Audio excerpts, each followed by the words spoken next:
यहाँ के देखियो कोइलख भगवती के मंदिर। आइए कोइलख भगवती। कोइलख भगवती के असली नाम भेले कोकलिक्षा। कोकलिक्षा। हाँ। कोइलख के नामो तो भगवती पर पड़ल है ना। हाँ, पहले वासुदेवपुर ई गांव के नाम पहले कोइलख के नाम वासुदेवपुर जी, लेकिन कोयला मोनी के धार से निकलखिन ई भगवती। कोकलाक्षी नाम छन, कोइलख नाम पड़ले गांव के। तो जय कदम ओत से अनलखिन उठा कर तेटा छागर जोड़ा करिकवा चढ़ले एक बार जय कदम चललखिन। तय एक सवाल हमारे बीच में और रहत, अपना सब इम्हर करीब करीब पूरा कालिए के घरों में कालिए भगवती छथिन, तो अपना सबके बलि प्रदान पर बड़ सवाल है। बलि प्रदान सही है ना अपना सब में? हाँ। जे केओ एकरा देखे छथिन, अगर हमर वीडियो देख रहा है तो एक अनुरोध रहत, मंदिर काफ़ी बढ़िया है, घाट के सेहो अगर अहाँ बनवा देवे तो अति उत्तम रहते। समस्त मिथिलावासी के हमर प्रणाम। हम प्रणव झा स्वागत करै छी अहाँ सब गोटा के अहाँ के अपन पेज अपन चैनल मिथिलांचल व्लॉग्स पर। और आई हम जा रहल छी एकदम फेमस भगवती स्थान, प्रसिद्ध भगवती स्थान कोइलख भगवती। कोइलख में जो काली स्थान है ओत, तो चलू दर्शन करबै छी, घुमाबै छी। ये यहाँ के कोइलख भगवती देख सके छे। ये अखन काज चल रहा है कि दुर्गा पूजा काली पूजा सब नजदीक है, ताहि दुआरे पेंटिंग चल रहा है। और कैंपस देख सके छे काफ़ी सुंदर है। हमें तो पहले हो आयल छी और अखनो एलूँ हैं। एकदम सुंदर भव्य कैंपस है, देख सके छिए जे कते सुंदर है। ई स्पेसियस है, अइल फैल जकरा कहै छिए से है। पूरा काज चल रहा है। चलू पोखर देखाबी, पूरा देखाब एलूँ हैं तहन तो पूरा देखाब। ई छे यहाँ के कोइलख भगवती के पोखर। सब ठाम के कनी दुखद है जे पोखर जे छे, जे ज्ञाने मंदिर रहे प्रसिद्ध ओहि हिसाब से मेंटेन नहीं रहे छे, मेंटेन्ड नहीं रहत। देखियो घाट सब टूटल है। जे केओ एकरा देखे छथिन, अगर हमर वीडियो देख रहा है तो एक अनुरोध रहत, मंदिर काफ़ी बढ़िया है, घाट के सेहो अगर अहाँ बनवा देवे तो अति उत्तम रहते। लेकिन देखियो घाट टूट गेल है, पुरान है, कजरी लागल है। अगर कोई स्लिप कऽ जेतै, अगर हेलऽ नहीं एतै तो डूबो सकैया। ताहि दुआरे ई जरूरी है एकरा डेवलप केनाइ, एकरा ठीक केनाइ। देखियो कते कजरी है और ये टूटल टाटल है। हालांकि एलूँ हैं तो पैर तो धोब, सबसे पहले पैर हाथ धो लेबाक चाहिए। अगर अहाँ कतौ जाइ छी तो शुद्ध पहले करियो अपना आपके। यहाँ के देखियो कोइलख भगवती के मंदिर, और खूब सुंदर एहि दुआरे आबि रहा है कि एखन एकदम रौद बढ़िया से है यार, काफ़ी सुंदर लग रहा है। हमारे पेंटिंग सेहो चल रहा है काज। दुर्गा पूजा एहिठाम होइ छै ना, तो पेंटिंग के काज देखियो है, डेंटिंग पेंटिंग हेबे करते हो चल रहा है। इमहर अहाँ के घंटा एकरा बजबे के नहीं रहे, खाली देखियो बड़का टा के। और इमहर अहाँ के ये ना श्री श्री 108 श्री श्री 108 भद्रकाली कोइलख। आइए कोइलख भगवती। अंदर जेना एलाउ नहीं रहे, तो एलाउड नहीं है अंदर जेना, बाहरे से अहाँ के करऽ पड़त। ताहि दुआरे देखियो बाबे आबि गेला पूरा में, हटता तहन ने बुझाइए। हटा दियौ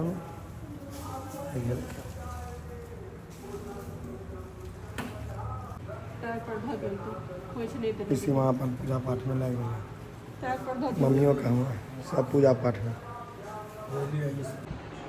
कोइलख भगवती जे एलहुँ तो सोचलहुँ जे एकर विशेषता या किया छै, केना भेलै, जते भऽ पेतै ओते जानकारी नहीं हम दऽ सकै छी, नहीं सबके हैत। तो एतऽ जे बैसै छथिन पंडित जी, उनका तो जानकारी हेतनि जे पूजगरी छथिन, तो उनके से पूछै छियनि, उनके से बात करै छी जे की छै, केना छै कोइलख के काली स्थान, सबटा पूछै छियनि। बाबा पहले एकर सबसे पहले कहूँ जे एकर असली नाम की छै, कियाकि बहुत आदमी नामों में कन्फ्यूज रहे छै कोइलख भगवती के। कोइलख भगवती के असली नाम भेले कोकलिक्षा। कोकलिक्षा। हाँ। ओके ठीक। हाँ। ई राजा जनक के नगरी के कुल देवता छलखिन हैं। राजा जनक के हाँ। मतलब माँ जानकी के जो पिताजी भेल। हाँ हाँ, हुनकर कुल देवता छलखिन हैं। लेकिन जहन सीता माता के विवाह दान भऽ गेलनि, तो सीते माता हिनका साथ पूजा पाठ दुनियादारी जे होइ छलै से करै छलखिन हैं। सीता माता कोइलख भगवती के करै छलखिन हैं जी। पहले ई मतलब अपना होता हिनकर जे राज दरबार रहे ओहिठाम। तो जहन सीता माता के मतलब भऽ गेलनि सब चीज विवादान, तकर बाद सीता माता क्षमा मंगलखिन जे भगवती हम तऽ आब चलि जायब, अहाँके पूजा पाठ में कष्ट है। तो भगवती जे छथिन से बहि कऽ लक्ष्मणा नदी छै एहिठाम, ओहि जगह बहल छै कोसी छै एकटा, ओहीमे जे छै से निकललखिन। हमरा पूर्वजके दर्शन मतलब स्वप्न भेटलनि। अहाँ कए पुस्तसँ अहाँ सब मन्दिरके जनै छी? मोटा मोटी 5 पुस्तसँ जनै छियै। 5 पुस्तसँ अहाँ सब जानि रहल छी। तऽ हमरा पूर्वजके जे छै से अहाँके स्वप्न भेटलनि, तब हमर पूर्वज जे छथिन से हिनका गेलनि हुनका लग, तऽ हुनका जे छै से उठा कऽ अनलखिन एतऽ। तऽ जै कदम ओतऽसँ अनलखिन उठा कऽ, तै टा छागर जोड़ा करिकबा चढ़लै एक बार, जै कदम चललखिन तै। एकटा सवाल हमर बीचमे आओर रहत। अपना सब इम्हर करीब करीब पूरा कालिएके घरों में कालिए भगवती छथिन। तऽ अपना सबके बलि प्रदान पर आब बड्ड सवाल छै। बलि प्रदान सही छै ने अपना सबमे? हाँ। कोइलख भगवतीमे चढ़ल छै जै कदम तैटा जोड़ा छागर। ठीक छै, कियाकि बहुत आदमी तकर बाद मानि लिअ भक्त सब एलै एतऽ, मन्दिर बनलै, सारा भेलै, विकास भेलै, ओकर बादे सारा चीज भेलै। तऽ एतऽ तऽ हमरा बुझाइ छै 12 महीना चढ़ै छै बलि प्रदान। हाँ, मानि लिअ डेलिए का डेलिए चढ़ै छै। दुर्गा पूजामे विशेष कर दुर्गा पूजामे तऽ ओतबा चढ़ै छै जे आब की बताउ, बतेबाक नहि चाही, बतेबाक लेकिन चढ़ै छै। चढ़ै छै। एहिठाम अहाँके एहि पूरा गाँवमे इएह देवता छथिन, कुलदेवी छथिन, जिनकर पूजा होइ छै। और अपना कोइलखमे जे दुर्गा पूजा होइ छै, ओहन दुर्गा पूजा कतहु नहि होइए। अहाँके एहिठाम दुर्गा पूजा जे होइए, एतऽ मूर्ति तूर्ति नहि बनै छै, हिनके पूजा होइ छनि, इएह कुलदेवी छथिन। मूर्ति कोनो एक्स्ट्रा नहि बनै छै, जे बाकी ठाम बनै छै से तऽ नहि बनै छै। नहीं बने। बस एकटा मूर्तिके पूजा होइ छै। जी जी। जेना आन ठाम बनै छै ने, बहुत सारा महादेव बनै छथिन, पार्वती, गणेश जी। एतऽ से नहीं बनै छै। एतऽ इनके पूजा होइ छै। एतऽ इएहटा कुलदेवी छथिन, हिनके टा मानल जाइ छनि। इनके पूजा होइ छै। हिनके पूजा, और अपना सच्चा मनसँ अहाँ अगर जे मंगबै ने, ओ भेनाइए भगवती में। सिद्धपीठ छथिन। मोन शुद्ध हेबाक चाही। मोन शुद्ध हेबाक चाही। और जे चीज मांगि कऽ गेलैए, ओ खाली हाथ नहीं एलै, लए कऽ अबै छै किछु ने किछु। काफ़ी नीक लागल, बहुत चीज जानकारी देली अहाँके। बहुत आदमी कथी कहने रहिए नाम, एक बेर फेर से बता। कोकलाक्षी। कोइलख भगवती कहै छनि गाँव द्वार। कोइलख के नामो तो भगवतीये पर पड़ल छनि ने? हाँ, पहले वासुदेवपुर ई गाँव के नाम। पहले कोइलख के नाम वासुदेवपुर जी, लेकिन कोयला मोनिक धार से निकललखिन ई भगवती, कोकलाक्षी नाम छनि, कोइलख नाम पड़लै ई गाँव के। वासुदेवपुर से कोइलख भेल छै, कोइलख भगवती द्वारे। हाँ ठीक। ई देखियो अहाँ के कोइलख भगवती, ई मंदिर एहि द्वारे हम देखा रहल छी काफी पुरान बनल छै। ओ पुरान ये, ई पिलर जे छै, ई पिलरे से पता चलै छै काफी पुरान छै। 100 वर्ष एहि मंदिर के भऽ चुकल छै। 100 वर्ष से ऊपर। और वो गाछ छै के हाँ, ओ गाछ के सेहो एकटा इतिहास रहल छै। उनका विद्यापति के जे रहनि, विद्यापति के जे किताब, उहो में चर्चा कयल गेल छै गाछ के। विद्यापति कते पुरानी गाछ हेतै? गाछ लमसम 400-500 साल से बेसी पुरान छै। हाँ, ई गाछ के हम गुलेच के गाछ कहिया तक ताकल गेलै या, तहिया तक गुलेच गाछ के चर्चा छै, लेकिन कहिया से रोपेले उत्पन्न हम सब त जहिया से ज्ञान भेलै तहिया से ओहिना देखै छै गाछ। अहाँ के बाबो ओकरा ओहिने देखने हेथिन। इएह छै ओ गुलेचक गाछ जकर वर्णन होइ छलै एखन। ई देखियौ केहन छै, और एकर मतलब ई नहीं पता छै जे कहिया से छै। एकर कोनो इतिहास एकर इएह छै जे ई विद्यापति के किताब तक में एकरा जिक्र कयल गेल छै। विद्यापति जे पुस्तक लिखने छथिन ओहिमे, तब बुझ जइयौ जे कहिया के गाछ ने कहियो बुढ़ाई छै, ने कहियो जवानी, अहिना के अहिना रहै। अहिना छै। अहिना छै सब। देखियौ ई गाछ अहाँ के, और ई एहन गाछ से हम आइ तक नहीं देखने छी। अहाँ सब देखने छी कि नहीं से बताओ। देखियौ जेना जटा रहे, हाँ तहिना छै।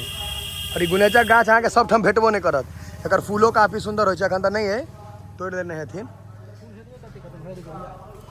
हैया एकटा हैयो है। हैया ई छै गुलेच के फूल। देखियो एकर अहाँ के, हालांकि अहाँ के मतलब पहले से बहुत बेसी डेवलप भेलै। आब बैसै तैसै ला पूरा व्यवस्था अहाँ के हर जगह टाइल्स ई के मुखिया जी के सौजन्य से होइ छै सब डेवलपमेंट। कि मंदिर के जी के पूरा गांवों के ओथी सब गाँव के फंड जे मतलब जे पैसा कलेक्शन चंदा जे होइ छै, दुनू चीज से होइ छै। हाँ वह दाता नहीं दै छथिन, भगवान दै छथिन। ओहिमे से दाता किछु परसेंटेज भगवान, जिनका भगवती के इच्छा होइ छनि। एम्हर स्टेज अहाँ के सेहो देखा दी, जहन देखेलहुँ हैं अहाँ सबके तऽ सब चीज देखा दै छी। ई अहाँ के सामने स्टेज छै, भद्रकाली नाट्यकला नाट्य परिषद, और प्रोग्राम एतै होइ छै। प्रोग्राम सबटा एतै होइ छै, जे किछो होइके रहै छै काली जी के स्थान में। दुर्गा पूजा में अगर अहाँ सब इच्छुक होइ तऽ निश्चित आबी। एम्हर अहाँ के इनार छै, हालांकि हम तऽ कहबे केलहुँ जे काफ़ी नीक से बनायल गेलै, इंटरलॉक टाइल्स लगा कऽ इम्हर पूरा इनार में पूरा सेफ्टी के ध्यान देल गेलै, कुआँ में ग्रिल लागल छै, कोई खसे नहीं। और इम्हर अहाँ के मंडप, हाँ यज्ञशाला, एहिमे यज्ञ भेल या कुमारि बटुक के भोजन जे हैत। ओ कुमारि बटुक के भोजन मंदिर में, एतऽ खाली यज्ञ। दुर्गा पूजा में बांटल छै यहाँ के। दुर्गा पूजा में दक्षिणवाई टोल के होइ छै यहाँ के पर में कुमार भोजन, और तकर बाद हम पछवाई टोल के यहाँ पे ओई चबूतरा पर होइ छै। ओ चबूतरा पर में पुवाई टोल के दिन पहले होइ छै, उनको मंदिर पर होइ छै। आ ई एहिमे यज्ञ सब जे भेल, हवन भेल या यज्ञ भेल किछु एहन नगर मंदिर के, तो ओ एहिमे होइ छै, देख सकै छियै। और अपन सबके मिथिलांचल बहुत बेसी जुड़ल छै यहाँ के भगवान भगवती से, बहुत बेसी। हर गाँव में अहाँ के मंदिर भेटत, कतौ बेसी प्रसिद्ध छै, कतौ कम प्रसिद्ध छै, लेकिन भेटत सब। और अहाँ कटहर तटहर के गाछ सेहो छै, तऽ मानि लिअ मंदिर के प्रांगण में गाछ ताछ छै, तो बेसी बढ़िया बात छै। तो केहन लागल कोइलख भगवती के दर्शन, और हम पूरा जानकारी मतलब जते दऽ पेलहुँ ओते देलहुँ हैं। अगर वीडियो नीक लागल हुए तो आगू जरूर शेयर करियो, और कोइलख भगवती आयल छी कि नहीं से जरूर बतायब, क्योंकि हमरा बुझाइए जे संभवतः सब गोटा मिथिलांचल के आयल है, आ जे नहीं आयल छी से जरूर आओ, एक बेर दर्शन करूँ। और कहबे केला है बाबा जे मंगबै से पूरा हैत। ओनाहो जहन अहाँके कोई किछु नहीं देत, तहन अहाँके भगवाने भगवती जे दै छथिन से दै छथिन।